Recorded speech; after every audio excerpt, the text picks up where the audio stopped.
Oh, don't that mean, Sean? Hey, there we go. Oh, was that somebody calling you, or is that an alarm to let you know we are live, Fish? Right. We are live. All right, we're going to take you right to the strip with one of the top performers in Sin City. Michael Shapiro of Reckless in Vegas joins us again. Hardline has some NHL and NBA bets to up your take, along with a look at a controversial and inspiring boxing match. Plus, how about that derby? Heidi's Hollywood is binging a 90s classic that is also a reboot that included one of our past guests, Richard Kind. Schmuck of the week and who's got the swag is going to be here, and it might be one and the same, kind of as Fish would say, a hard fact. Plus, Fish and I explore the first month plus of MLB, strange fan viewing habits, and our top 5 ESPN personalities of all time. Hi, everybody. Welcome to Daily Fish. John Daly here with Eric Snyder, aka Fish. We're coast to coast coming to you from Las Vegas and Myrtle Beach. We talk sports and entertainment and everything in between. And Fish, we do it like nobody else does, right?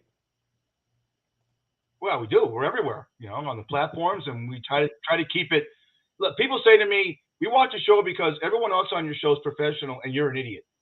So, I mean, someone said we changed our name to the Daily Dish. I don't know. What do you think? That wouldn't be a bad idea, but the only thing, and I like the fish because because something is fishy most of the time when you're on here, so I think that works. Thank All you, right, folks. thank you, thank All right, folks. Questions or comments? Drop it in the chat box, or if you're not watching us live, email us at dailyfish, the number one at gmail.com. .com, I should say. Time now for the daily grind. Here's what we're grinding on. We are 30 games into the Major League Baseball season, less than 20% done, so it is still early. But Fish, what do you like? What do you despise so far? What I like is I bet the Orioles went over 60 games, and I'm on pace because your Red Sox are so bad. Sorry, that if they could split with the Red Sox the rest of the season, I'm going to win my bet.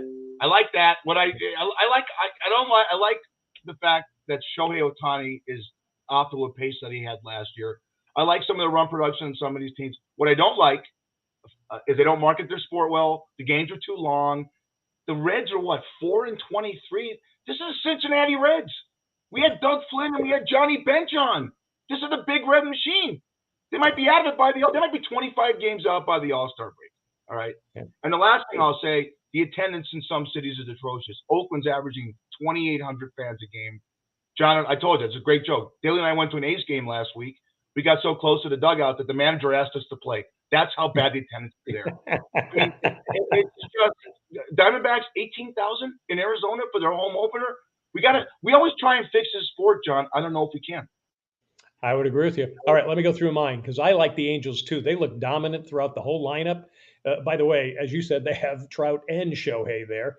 My other likes are the Mets and the Yanks. Now, that's coming from a Red Sox fan. Both are off to great starts.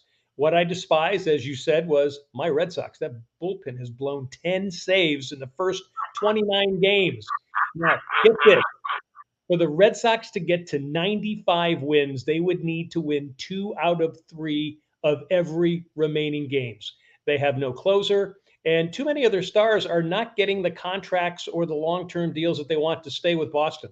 They look like a team in flux. Now, what I despise, I think the weather. And you got to look over the next 3 weeks because the weather's been so bad. The Yankees have no days off. They play 23 games in 22 days. You're going to see a lot of minor league call ups. Also, the ratings are not good. Baseball ratings are not good at all. The sleeper team for me, though, and I want to throw this in there, is the Milwaukee Brewers. No one's talking about them.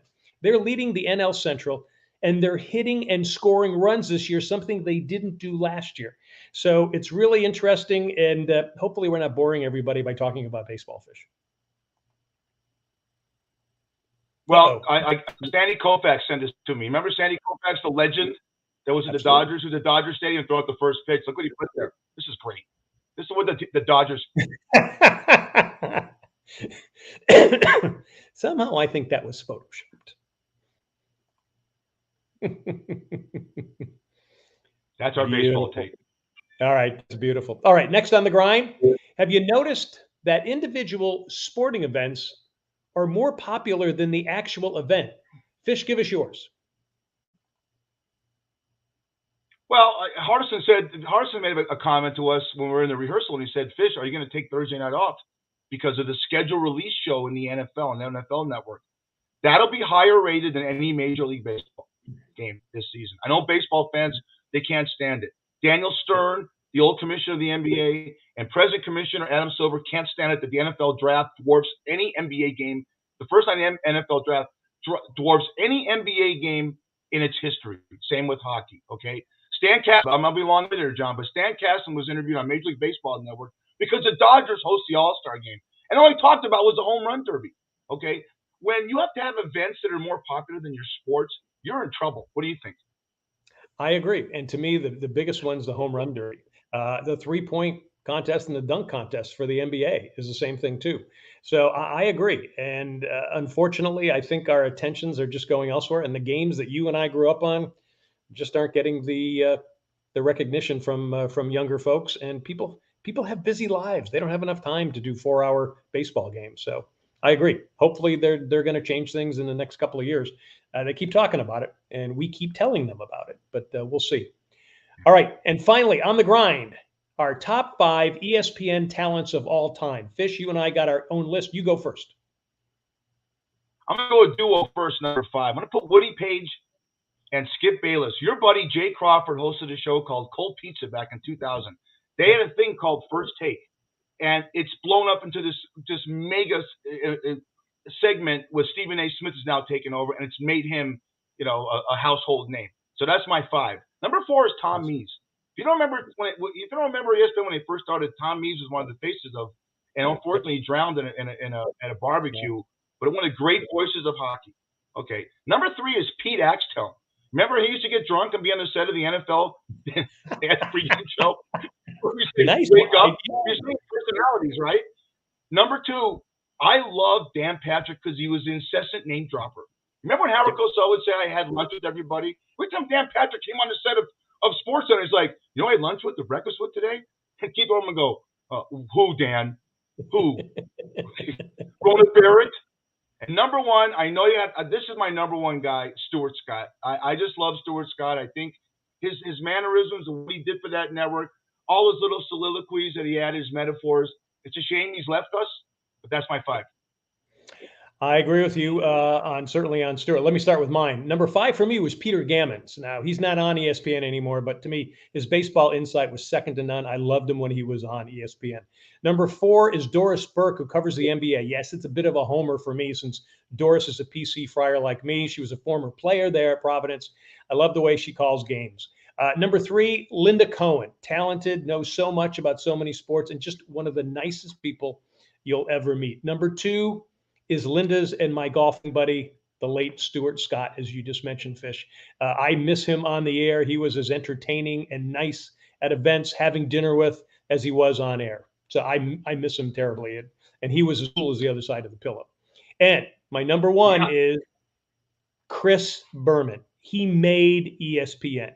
He was ESPN, especially once it got going in the 80s and the 90s. He was really the heart and soul of that network. He's also a mensch to be around, as funny and personable as person as he is on the air. And I'm glad at least he's back on Sunday nights. And he was just a great guy. Always enjoyed being around him. Anything else to add to that, Fish? You used the word mensch. I love it. I'm rubbing off on you. No, pretty sure you're going to say, well, you'll learn. You remember Tony Kornheiser, another great, he got suspended because he said that Linda Cohn had 6 toes and he was sexually interested in that. He got suspended for a week. That I think any woman that has 6 toes is sexually appealing. You get suspended for that, but isn't it amazing? Linda Cohn, she watches, she's going to say, oh my God, where did this idiot come up with that? Because I like 6 toes on a woman. That's what's going to get her on the show. We're going to try to get her here. That's for sure. All right. And that, folks, is the Daily Grind. Love having you with us. Daily Fish is live on Facebook at daily.fish.5 on Mondays at 6 p.m. Eastern, 3 p.m. Pacific. Watch us also on Facebook at Myrtle Beach Golf Channel, Myrtle Beach Grand Strand Life. You can check us out on YouTube and also Wingding TV, and listen to us on Spotify, Apple, iHeart, Stitcher, and Amazon.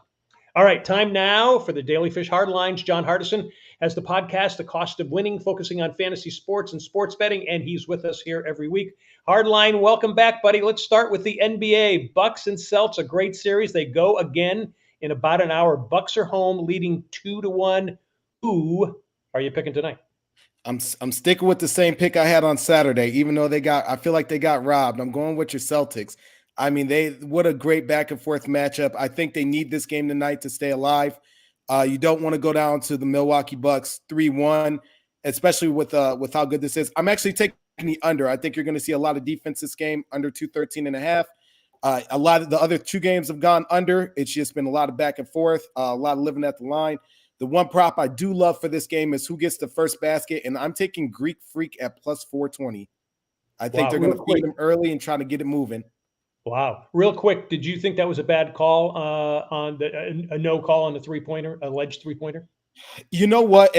If there was more time on the clock, I probably would say it was a bad call. But when you're at that little bit of time left, they just let them play it out. Whatever happens is going to happen unless there's something really egregious. So I understand why the refs made that call. I don't like it, but I understand why they made it. So it's a good no call. Let the boys play. My love of the Bay Area, the Grizzlies are like, and the Warriors are like Rocky Balboa and Apollo Creed. There's allegations, there's injuries, and it's been a great series. Who do you like? Man, you know what? I love this game. This takes me back to late 90s, early 2000s basketball. They're chippy. They're talking to one another. A bit of a homer. I love Draymond Green. I've loved him since he was at Michigan State. I love the energy. You guys don't like me, well, I'll flick you off and keep it going. I'll take the fine, keep it coming. My friends will take care of the fines for me as long as we keep moving up. I got something I'm thinking about too, Fish, But you know what? I love this game. I'm going to take the over today at 223. I mean, Golden State just demolished them on Saturday night, and that was a statement game. That really was if you want to come play with the best, we are the best. And don't forget that, even though, we've had injuries the last 2 years.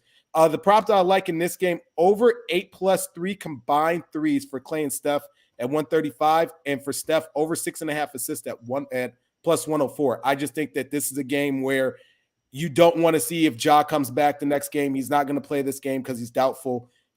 Take advantage of what you have. You're at home. Make this another statement game. If something were to happen next game, you want to try and force it back to Golden State. So I think this is going to be a 3-point barrage by the two best shooters in NBA history tonight. Okay, looking forward to that. And the NHL, actually, the NBA is more NHL than the NHL has been. So 4 games tonight. What are you picking? Any particular game?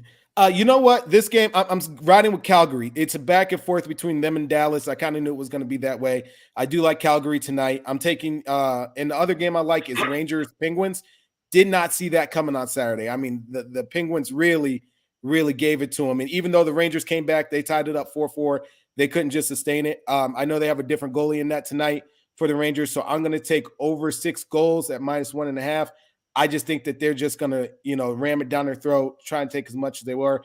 And I like the over in the Washington game. I mean, this has been a great series between Washington and Florida. It hasn't gone the way that I thought. I thought Florida would win more. But, look, when you have one of the greatest players of all time in Ovechkin, this is what you pay him for. You pay him for moments like this to step up and try and steal wins for you in the playoffs. I like it. Real quick, Avalanche going to sweep tonight?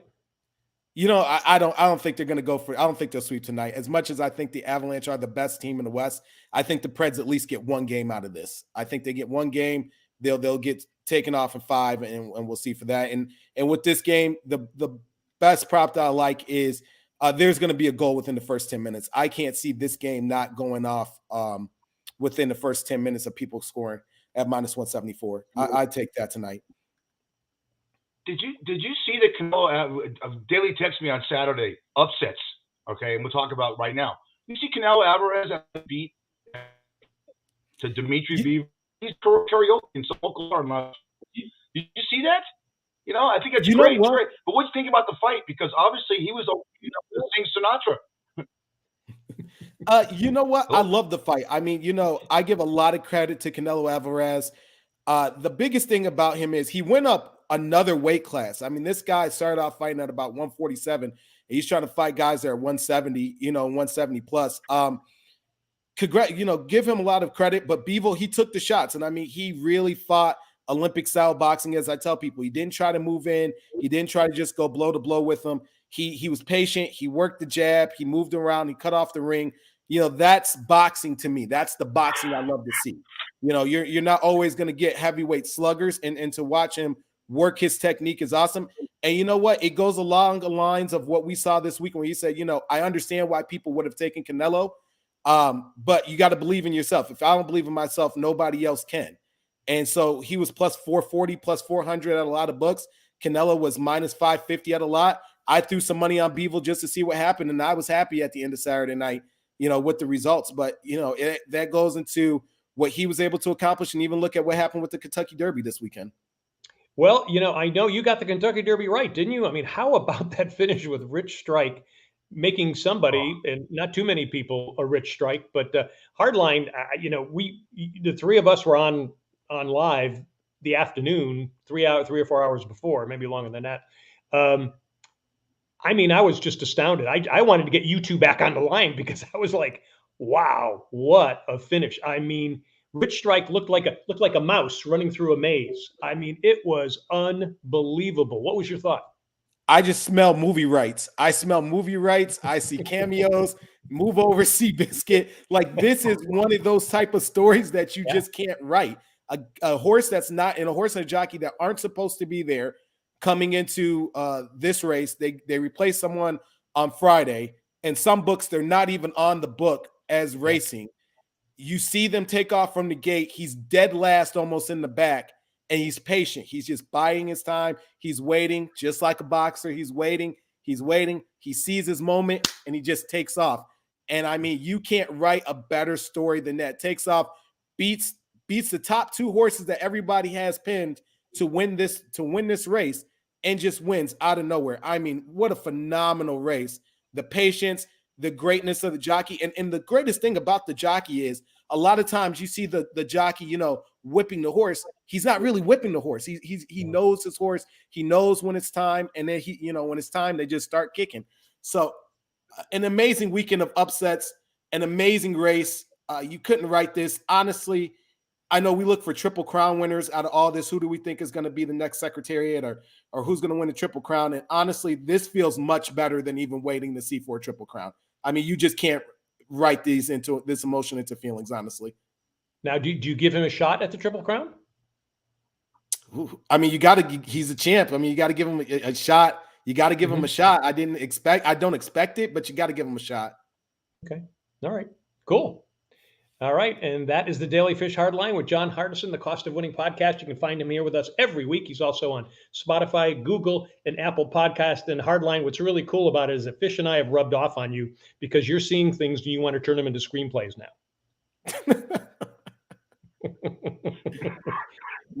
I got a camera, I'll try to write, I can direct. All I need is about $1 million and I can make, a micro budget. We'll going to the Oscars, boys. We'll find that for you, buddy. All right. There he is, John Hardison, the Hardline. Hardline, see you next week, buddy. Thanks. Hey, you need a great golf getaway? The Myrtle Beach Golf Trail has dozens of courses along the Carolina coast. Set up an entire trip for yourself, your family, or a bunch of friends. The site is myrtlebeachgolftrail.com. You can play there year-round. You should go there now, man. The weather's just incredible down here. All right. Now it's time for something fishy. Something smell funny to you? Well, no.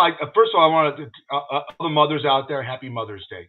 Absolutely. Without you, there's not us. I saw this great meme to start off my segment. This is the greatest coffee cup I've ever seen in my life. Look at that. Thanks for not following me. Happy Mother's Day. By the way, Heidi, that's a sperm. If you're looking. Okay. Anyways, I'll tell you what's pissing me off. Okay. The geniuses in Las Vegas, maybe Shapiro knows this, about 2000, all the movie theaters decided to put bars in them. There's a movie theater right down from Oasis I worked at on Smoke Ranch and Rainbow. They put bars in the movie theaters.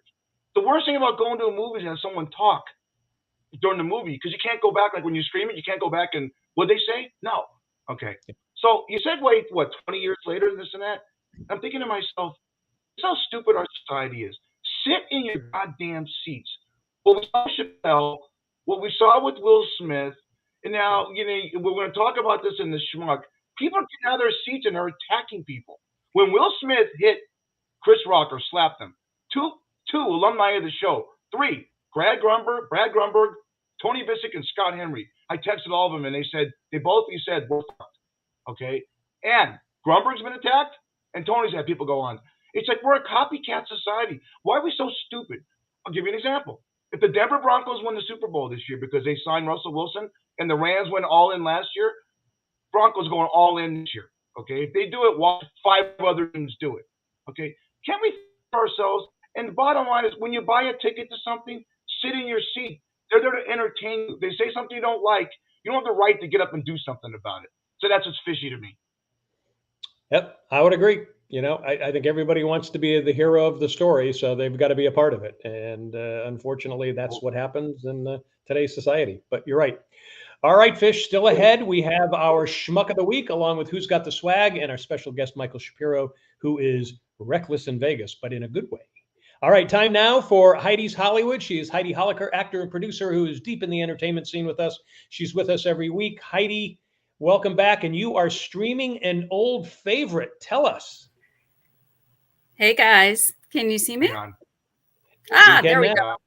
Well, no, I'm losing power here All right. every once in a while. I hope Shapiro go ahead. We got you. I see you guys great. I don't know if I should touch on the mug or my 6th toe, but let's move right into streaming.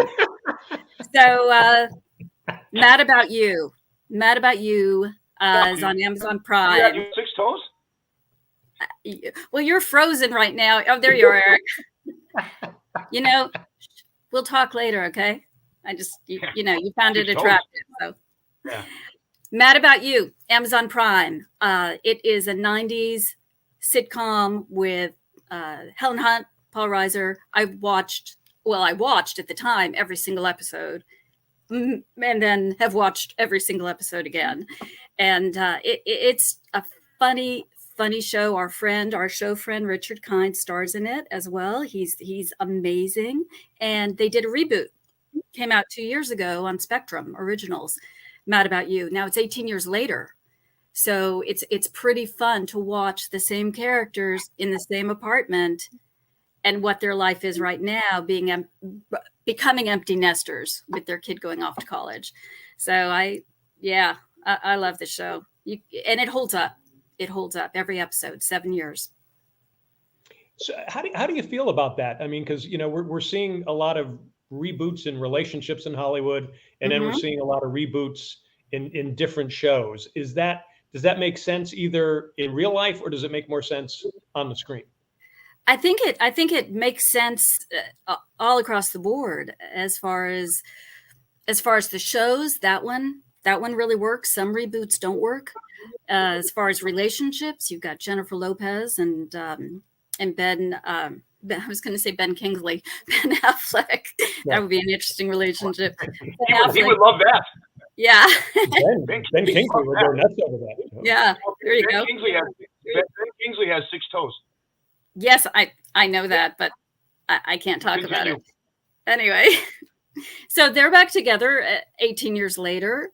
People have had relationships. Elizabeth Taylor, Richard Burton, Melanie Griffith, Don Johnson had a relationship, broke up, some years go by, get back together. Does it usually work? Probably not. But it made me think about, 18 years ago, 16 years ago, the decisions I made, the decisions you guys made, would you go back and change anything? Not me. We were married. Yeah, not me. I was married. We're married for 33 years. Best 3 months of Vicky's life. John's been married since the Stone Age. But other things, work related, other things have traveled more, have traveled less. Maybe took that trip. Right. And what I came up with is that the brain, the person that we are today, we didn't have obviously the frame of reference, so that we wouldn't have made a different decision, because we were that person then, we were that person 10 years ago. We've evolved to be whoever, hopefully good, whoever we are now. And I enjoy my life more now than I did 18 years ago. Hindsight is always 20/20, isn't it? It certainly Yeah. is. You- Yeah. Every lot, yeah. You know, look, life gets in the way of your plans. John Lennon said that, and it's true. Right. The one thing I like about my past and John's past, and you too, Heidi, is the fact that we earned everything when we were younger. We didn't. If someone said to you, what year did Ben Franklin discover electricity? You had to go get an encyclopedia at the library. You can't go on your phone. That's Yep. great, but you also earn stuff. You know, kids have it really easy right now. We have a tough time dating. Bullshit. Go on Tinder, go on all these Match.coms and stuff like that. Come on. You know, so 16 years Yeah. ago, you were dating 12-year-olds, but John and I were married, so. No, they were all legal. They were all legal. Oh yeah. Hey, by the way, I just did some medical research here, and they say 6 toes. They think that's the sign of Tolio. So be careful. Tolio. Yeah. Okay. So be All right. careful Well, of that. I'm going to admit it. I don't have 6 toes. I just thought. Okay. I just Fish thought is going to make you. Fish is going to make you prove it at some point. All right. no All right, problem. Heidi. Thank you very much. That is Heidi's Hey. Hollywood. She's with us every week. You can check her out on Facebook and also on Instagram. Okay, now it is All right, time. Heidi. for- Wait. Okay. John, my computer's Talk. really messing up. I don't want to cut her off. I want to say goodbye to her. Got to Sorry get the about that. kiss. Oh, You just thank you for the I gotta kiss. Sorry pull- about that. That's okay. Sorry. Yeah, we are having a little technical difficulty here, so just bear with us, folks. All right, time now for our schmuck of the week. Who's been schmucky this week, Fish? Well, I'm not going to do the icons. They're taking too long. I don't know what's going on. Well, not this guy. This guy's a recipient of a schmuck. Let me get that off. I'm not going to do the icons. Just when you go to swag, just go to swag because this is Okay. not happening today. So Chris Paul's a leader. I talked about it in Fishy. This guy, Chris Paul, if he ever comes up, look at this fan. I mean, this guy's playing a ball game in the playoffs, and this idiot and his family attacked his family, put their hands on Yeah. his mother, stuff like that. This is nuts. You know, Yeah. what, are we going to have the play? Are we going to have fences around stadiums that are courts in the future? I bet we do, John. We might. Yep, I agree with you. All right, let's go see who on the opposite side has got the swag. Who are we toasting this week? By far, the best swag I've ever seen. If you've had a shitty week, just remember at least you didn't go on the BBC News with your dildo on your bookshelf. Yvette Amos had no idea. See that in the circle right there? Heidi, that's a dildo. Okay. Not a 6-toe. How great is that? And they kept the segment going. They kept the fucking segment going. And sorry. Look at that. Look at her face. You know? And she got a producer in her ear saying you got a dildo on your bookcase. I don't care. Maybe the queen likes it. Class. It's Britain, Wait, of course. that Amos. Yes. Let me see. That's about your size, John. About 3 inches. Yay. You can use that to hit your tee shots. Unbelievable. Yeah, you might get some residuals on that one, Fish. So you should check into that afterward. So, all right, there we go, and that is our swag. All right, let's do our toast of the week. All right, Fish, what are we sipping and who are we toasting? I got a mint julep. I want to Rich Strike. I want to toast Hardline. All of the Heidi and Shapiro coming on soon. Healthy rest of the year, everybody. And when you got an 80-1 win the Kentucky Derby, and you got British broadcasters, a guy like Daly, that's a broadcaster, did news forever, right? You could never put a dildo on back at Daly. He wouldn't know what to do with it. I love it. Exactly. All right. Cheers. Right back at you, buddy. I love Cheers, it. By the way, how do you make your mint juleps over at Chuck's? Well, we don't make mint juleps. I mean, Really? it's not a regular drink. It's bourbon. It's the best thing about it is the bourbon water. You muddle a little bit of orange, but the best thing about it, if you have a good heavy syrup, not a regular syrup you put on pancakes, a good syrup is a good mint julep. And mint flakes. You have to have mint also, and it's very popular at the Kentucky Derby. One of the interesting things when we were over at Chubby Buddha doing our Daily Fish Hook on Saturday, they made a mint julep for me, and they did a simple syrup, but they muddled mint in it first. Made it really simple. There you go. It was excellent. So think about getting that mint in there with the simple syrup. There you go. All righty. The Daily Fish Drink of the Week is sponsored by Shucks Tavern. In Vegas, great seafood and drinks in 2 locations. Head to Shucks Tavern on North Durango on the northwest side of town where fish is overnight. Say Daily Fish Podcast, you get a free drink. Do it the next day, a free appetizer. That is Shucks Tavern. Check out Shucks Tavern on Facebook. All right, let's bring on our special guest. His name is Michael Shapiro, who is reckless in Las Vegas. He's not really reckless. He starts a residency at the Sahara next month. You can find out more at his site, recklessinvegas.com. Michael, welcome back to the show. A lot has happened since the last time we had you on here. Give us the skinny about this new residency. How you guys doing today? Doing great. Why do I got to follow? I got to show this, Michael. I just want to show. I found this. This is great. Oh, it's just look. Isn't that a great? Look at Michael looking like Sinatra with the two showgirls. I love that. That's. Are you going to keep that? Are you going to keep that as a thing? Change it up. Of course. No. That's the thing. But I got to ask you guys, why do I always have to follow Schmuck of the Week and then the dildo on the bookshelf? I mean, come on. I very quickly, while I was in the little waiting room, and then I went and took all the dildos off the shelves behind me because I don't want to be like that, Yeah. Anyway, that's okay. Look at Heidi's bookshelf. She probably has. I won't say it. Well, when you said Heidi had a 6'10", I took my wedding ring off for a second, and then I put it back on and said she didn't have that. Yeah. Oh, good to see you guys. Good to fill us in on Sahara. Yeah, fill us in. Oh, fill you in. Okay. We're starting our residency at Sahara Las Vegas in the original Sahara Theater showroom. That's where all Sammy Davis and Bobby Darin and all those guys perform.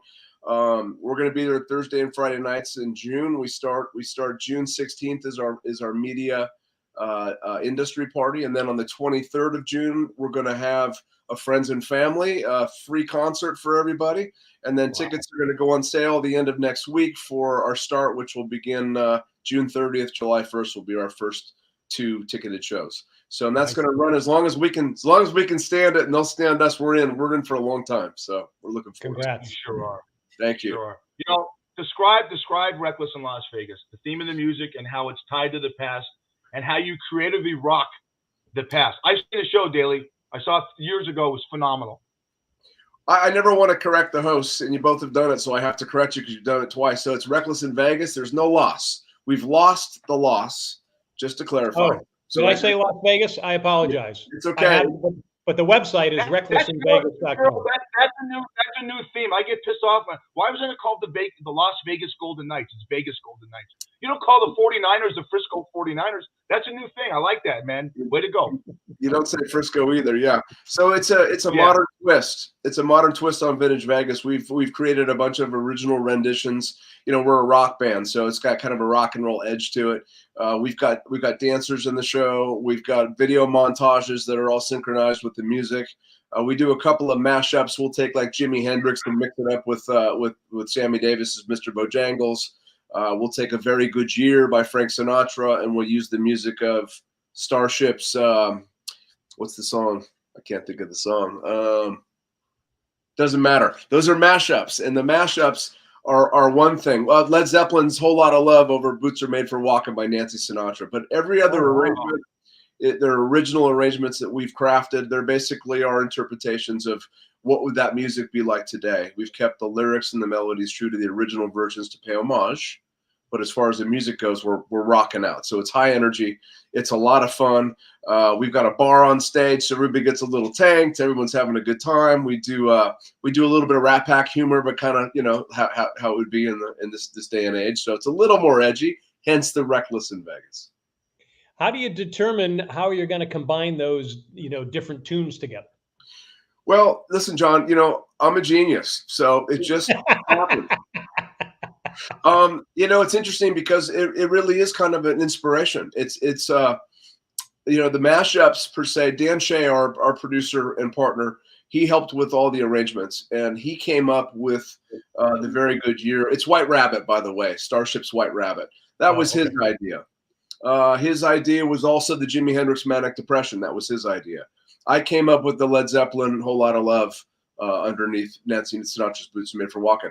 And I always wanted to do that song, but I didn't have an arrangement for it. So we never did it. And I just waited and waited. And I woke up one morning and I had Led Zeppelin in my head and I heard the down, down, down, down, down, down, down, down. And I thought, oh, that's it.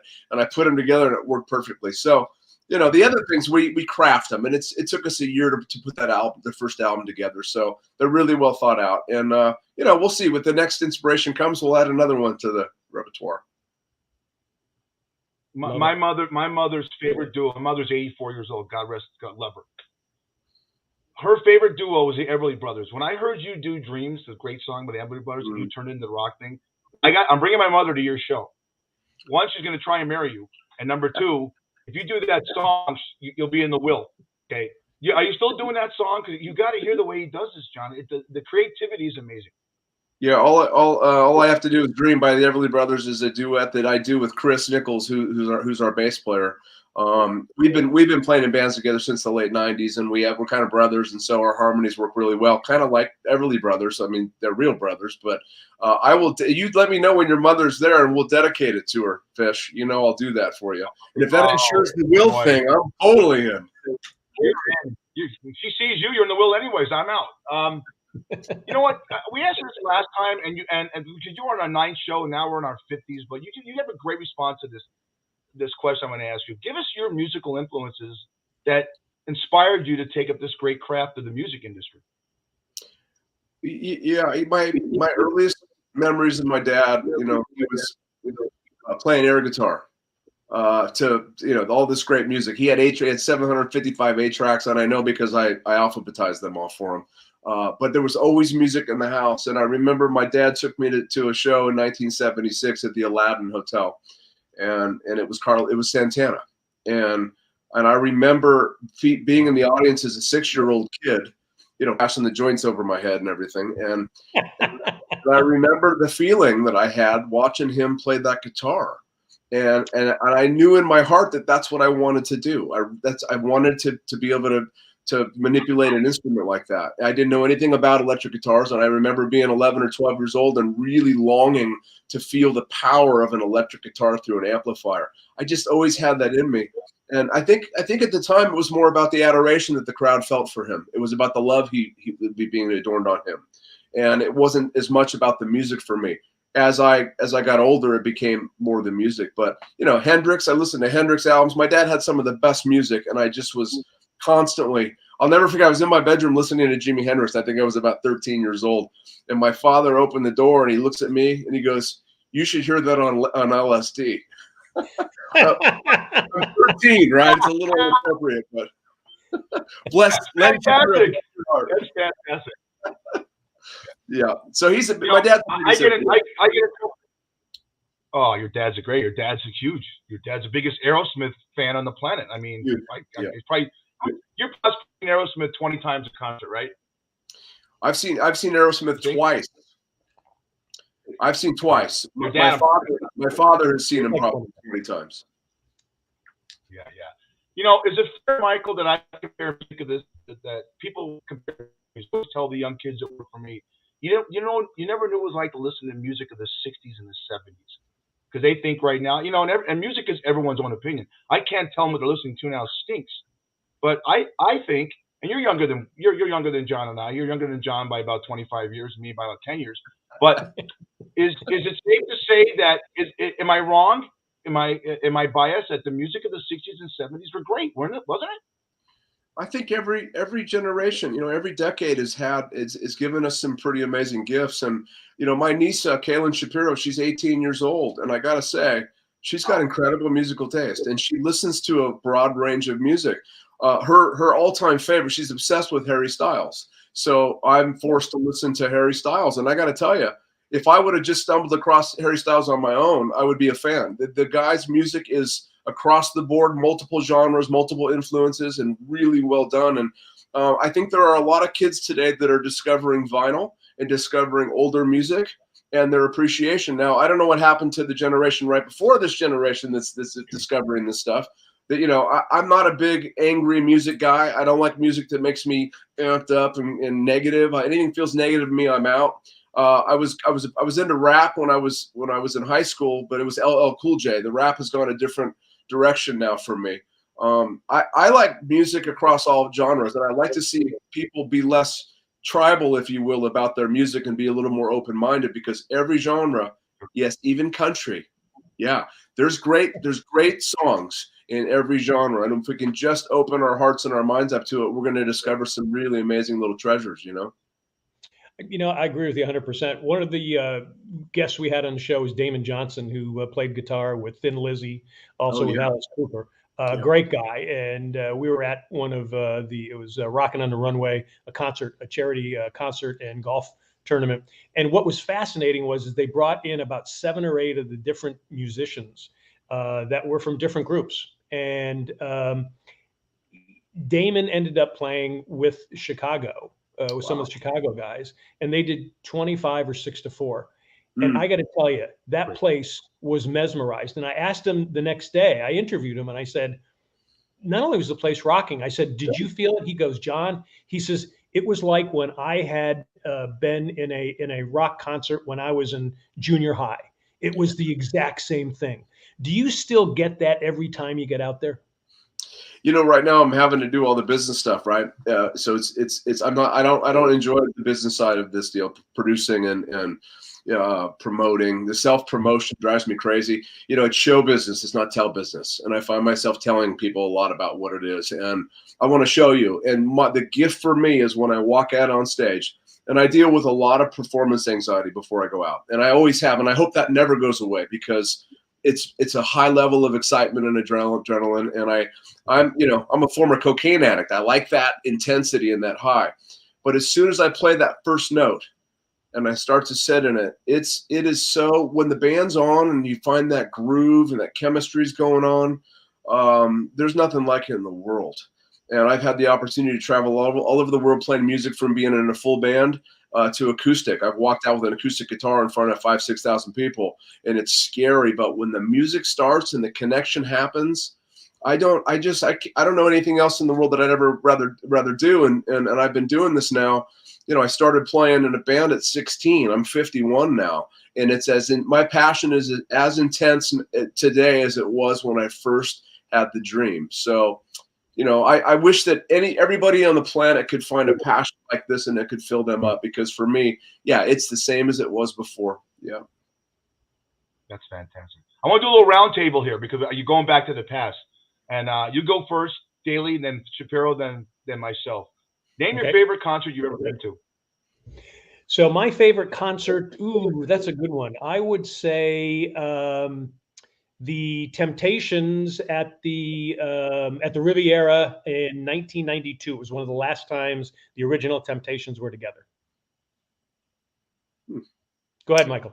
I'm going to go, actually, somewhat recently. I went with my dad to see Aerosmith at Park, and to see just to watch my father rocking out. It was one of my favorite concerts. How old is your dad? My dad is 71. That's great. That's great. Wow. He looks We great. got fish. Wow, that's 71. Wow. My favorite concert, I went in 1978 at the Forum, and I saw Earth, Wind, and Fire. And they played for 3 hours, and no one sat. And he brings out guess what the band that opened for him was? Who? Kool and the Gang. Kool and the Gang, Earth, Wind, and Fire for 4 hours. You never sat. It was the greatest. I mean, they don't have those bands, those ensemble bands like Earth, Wind, and Fire with all the cellos and the horns. It was great. I loved it. It was fantastic. Before we go any further, Mike, can you explain to them something can you explain to them what this is? Well, it reminds me of those Rochore cars that I used to do in therapy, and I would say vagina or butt, but baby vagina, which is not appropriate, but or I guess it could be a peach, yeah. Yeah, it's peach. When we had a little inside joke, when we had Mike on time a year ago, you know, we had a meme, we had a segment about memes, and John he's so conservative, and this young girl comes on and goes, "What kind of meme is this? Shows a peach up." And he comes, and I said, it's an ass. He comes on, the first thing he says when he comes on, Shapiro, is, "John, it's okay to go on a podcast and say that a peach looks like an ass." And I lost it. I was laughing so hard I couldn't do the rest of the segment. So I had to at least get that in, John. It's a year later, Michael, and the education of John Daly continues. Happy to contribute. So you talk about that you have to put this whole thing together. That's got to be rough on you. I mean, your whole thing is creativity and playing. Now you got the business side of it. Is it overwhelming? It can be, depends on how I react to it, right? I would rather be in a responsive level, like I'm responding to things as opposed to react, but it is a practice. There is an art in business, you know, and how you handle and develop relationships. I'm not going to say it's all on me. I've got an amazing team around me, even within the band itself. But right now, I'm not even focusing on the performance yet. I'm just focusing setting up the business side of it, and it is hard. It's hard because I just want to play. I just want to play music, you know, and I don't really want to do all this, but I have yet to find someone. My dream is like somebody's going to come along and see how talented I am or I'm not, and say, hey, let me help you. I see what it is. Let me help you. And I've certainly had that over my career. But you know, original music is really hard, and I've done a lot of that. This thing is it's a Vegas show. It was part of my original vision when we started this idea. I'm trying to love it. I'm trying to just be grateful in all of it, even the challenging parts, you know, and then also taking a day. Don't burn out. Don't work 7 days a week, you know. Take Sunday and just do nothing, you know. And my wife has been really good about that. She has me shut it down, and I think that's a balance. You know, listen, I started a business in the 90s here in Vegas, and I've always been kind of an entrepreneur, and I have that ambition and that drive. Do I love it? No, you know, it's not my favorite thing to do, but it seems like it's a necessary evil, if you will, in our society, and how I want to share this music with as many people as possible. In order to do that, we need a platform to you know, perform in it. And nobody's come around and said, hey, let me develop you and let me put the money in and let me, you know, show you. Well, I'll do it all for you. It never didn't happen that way. It wasn't in the cards for me. I don't know why. Well, it still could happen. They're idiots. Let me ask you about the residency, because, you know, a residency in Vegas is, I mean, that's something that, you know, wow, most people kind of, because it seems like, oh, wow, it's kind of easy. One, is it easy? Two, can you get complacent? Three, after a while, do you want to be, hey, I want to head out on the road and do something else? What's the thought behind that? Because there's so many people who see residencies here in Vegas. Yeah, I thought it was easy. You know, when I came up with the idea, the original vision, I thought we started playing it in the Bay Area, and Seth Shore, who's involved in the Downtown Grand, he owns Fifth Street Gaming. He saw us playing San Jose, and he brought us here to do a 5-weekend residency, and they paid for everything. They gave us a guarantee. They put us up in hotel rooms. They did billboards and marketing everywhere, and it was like, oh, this is cool. And so I moved back to Vegas in 2015 as a result of that experience. When I got back here, you know, we were the new kid in town, so it was easy to doors were kind of opening. But let's face it, I moved back in 2015. We did have a deal with Caesars at Link. They were building a room for us right before COVID, so we were able to get that deal. And we were supposed to open April of 2020. But that's still, think about that. That's 5 years it took to get that deal. And now here we are now in 2022. I got another one, but I've been working on this since December of last year. So here, you know, we're coming up on, we're in May now. So it takes time. And I think that with art and music, what's most important is not the end result. Not sure we have goals, but we have ambitions, but we have to be careful. I have to be careful not to let that ambition rob me of the gratitude of where I am today with it. So stay ambitious, but stay balanced, because listen, I may never make it on a residency stage in Las Vegas. I may never get that record deal, but as long as I'm doing what I love, I've succeeded. And that's really what the focus is. As hard as it is, and if it never happened, well, the one thing I wanted to be sure about is I don't want to be, you know, 65, 70, you know, 100, your age, John. You know, I don't ever want to be that age and look back and go, I wonder what would have happened if I would have went for it, right? And Absolutely. So I want to be able to sing the Sinatra line, you know, regrets I've had a few, but then again, too few to mention. I want to be able to sing that line and mean it. And that's what this is for me. But yeah, if it was easy, everybody would have them. And it is really a challenge. And it's a challenge once you get the residency. You know, how do we, you know, Reckless in Vegas is not a marquee value name. We're not Sting, right? We're not some of these other acts. And how do we get tourists to buy tickets to our show? It's a whole nother side of it that is really, really hard. The grind is just now really beginning once we get open. So we're doing things like, for the local market, which is very important to us, Sahara has been renovated. It is beautiful. Alex Murillo has put couple hundred million into the property. I mean, it is really something. It's vintage Vegas again, but it's modern. They have free parking. They've got great restaurants. Eddie Griffin is in there Monday, Tuesday, Wednesday in the same room that we are on Thursday and Friday. You got Magic Mike upstairs, which is a great show. The restaurants are fantastic. They're really now moving on it. So what I wanted to do is how can we give to the locals, get the locals stimulated? So my dog is freaking out back here. Hey, knock it off. That's all right. Well, you know why he's freaking out? Because you said free parking. Free parking. Everybody is just so amazed at that. It's so funny because I've been a little removed from there for 5, 6, 7 years or so. And when I heard that there was no more free parking, I was like, the whole place is going to go downhill. There's free parking. Yeah, Sahara. I know the reason. What's that? What's the reason? Well, I know the reason why you're not successful. Because you haven't marketed the fact that you have 6 toes on each goddamn foot. You walked out there on stage, and showed those 6 toes. Heidi would marry you and buy out your and give you a record deal with Capitol Records. All right, you got to market that stuff, buddy. You know what Pete looks like an ass. You got to market your digits, okay? You get your dildos. You are so extremely talented. I got a man crush on you, Michael. I'm safe in my skin to say that. Market your digits. Yeah, I love you too. We're bringing in special guests every month. We're going to have a special featured guest. The first month in June is a surprise guest. We're not going to tell anybody, but in July we have Kelly Clinton Holmes going to join us for the whole month. In August we have Ann Martinez. In September we have Nikki Scalera. In in October we have Kelly Vaughn. So every month will be somebody new. And also you were talking about Earth, Wind, and Fire, in Chicago, and the guys like Horns. One night a month we're going to do Come Get Horny with Reckless in Vegas night. We're going to have a 3-piece Horns join us. So I think you'll like the Horns. Yeah, I like that, definitely. Super. So all the things to stimulate the local market and keep it going. Beautiful. Yeah, you're going to do great. I want to, John. Before we go, I want to show the icon again. It's great about Reckless in Vegas. Show Michael, and I love that. I just love that shot of you, man. You just, I like the showgirls better, but it's great. I'm very proud of you, buddy. Thank you, Fish. Great job.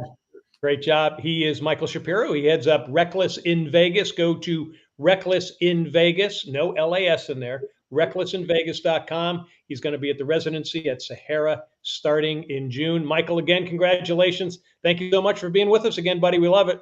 Thanks, John. Thank you, Fish. All right. And coming up, Fish and I are going to wrap things up. We're going to give you a sneak peek at next week as well. But first, we want to tell you about Hope for the Warriors. Check out Hope for the Warriors. They have a big celebrity golf event coming up August 27th, 29th. It'll be in Wallace, North Carolina, near Wilmington. And Fish, we are planning on being there. Hope for the Warrior works with our military warriors who were wounded. They get them healthy so they're part of their families and their community. It's a great charity and a great event. And you're going to see us there. That is hopeforthewarriors.org. And before we bring back Heidi and Hardline, we just want to tell you all thanks for being with us. Remember, Daily Fish is live from Vegas and Myrtle Beach on Mondays, 6 p.m. Eastern, 3 p.m. Pacific. We're on Facebook at daily.fish.5, plus the Myrtle Beach Golf Channel in Myrtle Beach Grand Strand Life. That is on Facebook. Catch us on YouTube and Wingding TV. You can listen to us on Spotify, Apple, iHeart, Stitcher, and Amazon. Write to us at dailyfish, the number 1, dailyfish1 at gmail.com. And wow, that was an interesting one. And how many references to 6 toes did we get in there? A few. I love it. I'm a sick bastard, but I'll tell you one thing. This is a travesty. This kid is so talented. And he's a great guy, great family. And sometimes we see that, and he's I think, Heidi, you get it being an actress, and I think what he said that was so poignant was he enjoys what he's doing. So he's 51 years old. He's not getting out there looking for that, I'm going to get signed. I still enjoy doing that. When he said he gets out there between 5,000 to 6,000 people with an acoustic guitar, and that energy goes through the body, you gotta love that. Yeah, and I completely relate to the process of producing, because it's I've been on a project for 3 years that I've co-created with Reed Shelley, our friend from high school, and I love the process. I love the business aspect of it. So I love the creating of it, the writing of it, but I love all of that. And you have to embrace all of it. Very good. How you doing, Super. Hardline? You're right. Yeah. Hardline says I have a third nipple. Is that true? I mean, it's you. I mean, you told me that last week. You know, you took those couple shots at Shucks, and you know, you're like, I got a secret. I said, I don't want to know. You said I got a third nipple. You know what, Hardline? I'm taking you and your wife to Shapiro's show. All right, the four of us will get together. We'll dig it, man. You're gonna love it. It's now, great. what is the date of that show? That's what, June 15th? Did he say? I think June 23rd. So I'll get with them. Is the open? I'll go with the free one. You know, I gotta play that card. But hey, the free one's on me, Hardest. So don't worry about it. But we're gonna promote that. I'll promote that more with him as far as. But June 23rd is a VIP thing. Yeah. And you know what? Fish, yeah, he's always. I wanted to say. I want to say, Fish. You know, thank you for covering that Chris Paul story. I mean that was something that needed to be covered. I mean, I felt bad. My heart went out to that guy and his whole family, especially on Mother's Day. I mean, what a crappy time for that to happen. How do you get out of your seats? Heidi, we know so many people that perform on stage. Imagine how about this, Daly? How about you doing a play? On Broadway doing the play now, or you're doing an equity waiver with 99 seats. It's going to happen. Someone's going to go on. I mean, everyone, it's nuts what's going on. You're going to start seeing You're gonna see barriers between the fans and the talent. I guarantee you. It's scary. It's very scary. Yeah. Well, no doubt about that. Heidi, what do you got your shelves back there? What's on your shelves back there, Heidi? Anything? I don't see. Looking at my shelves. Make myself big, good brand. You know what, guys? Do you agree, Daly? Because you're in the business. I'll ask Daly this. You guys chime in. Only the English get away with that kind of stuff. If that happened on American TV, that'd be, oh my God. You know, the right wing, the far right would be, oh my God, Jesus, what? How can you do that? It's not Christian. You know, let me tell you something. What is? Everything about that is Christian. Well, I can imagine what the Queen said when she saw that. Let's just say next week there's going to be nothing on my shelves. Yeah. Oh yeah. Hey, hold on. I can't say you were the stand-in for that model dildo because it was too white in color, but it looks like Shapiro. He's been around. So you're so bad. No, I'm not bad. I'm sorry about. I'm sick. I need help. I'm trying to get my friends. We're going on a national podcast. What makes Daily sick? If a national Hardison, you know Tony Kornheiser. If a national correspondent ESPN says he has a crush on a talent there because she has 6 toes, my mind starts going. It's like, you know, does she have Vulcan ears? You know, you start looking up pictures. Oh, pictures. The internet was the worst thing that could ever happen to me. I think so. But no. Hey, you want this. You want Shapiro to succeed. You want people like that because they've been working at it so long. Yeah, so he is a success. Just because it's not commercial yet doesn't mean shit. You know, he's a success because he's talented and he keeps going at it. And he entertains people. That's all that matters. You know what? You know what makes me a great bartender? Is I'm full of shit, but I entertain people. Yeah, you got to keep going at it. Oh, I find out all the Hardison's women. Just keep the drinks coming, Fish. There you go. Drinks and the fish. That's all you need. Hey, so next week we're going to have Randy Roush on. Randy Roush was a former weathercaster here in Las Vegas. He's moved on. He was in Phoenix. He was in Orlando. He's created his own business where he actually he trains people to be on television and to be newscasters, sportscasters, stuff like that. So he's got stories about Vegas. He was also one of the more entertaining weathercasters. He would go out and do live shots. He'd be skiing, telling you the weather. He was really innovative that way.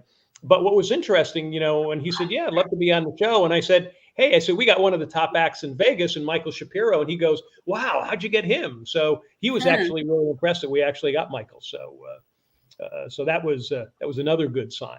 Tell him to go to the show.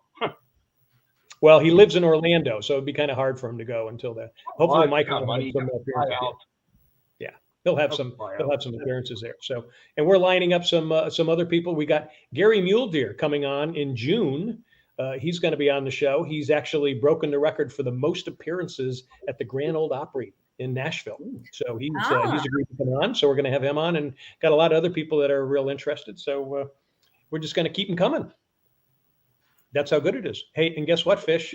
We're almost done. So I'm going to say good night to you guys. Thank you. Love you all. Great show. Way you knock them dead. Way to do it. We'll see you next week. Well, Bye. wait. On June 27th, we have a woman that's walked the streets of Las Vegas as a hooker for 27 years coming on. Tell her stories. Wow. So Really? shows a lot of, you know what, a lot of dildos. Yeah. John knows Fish, it. how much did On you that pay? case, I can't Oh, I- compete with that.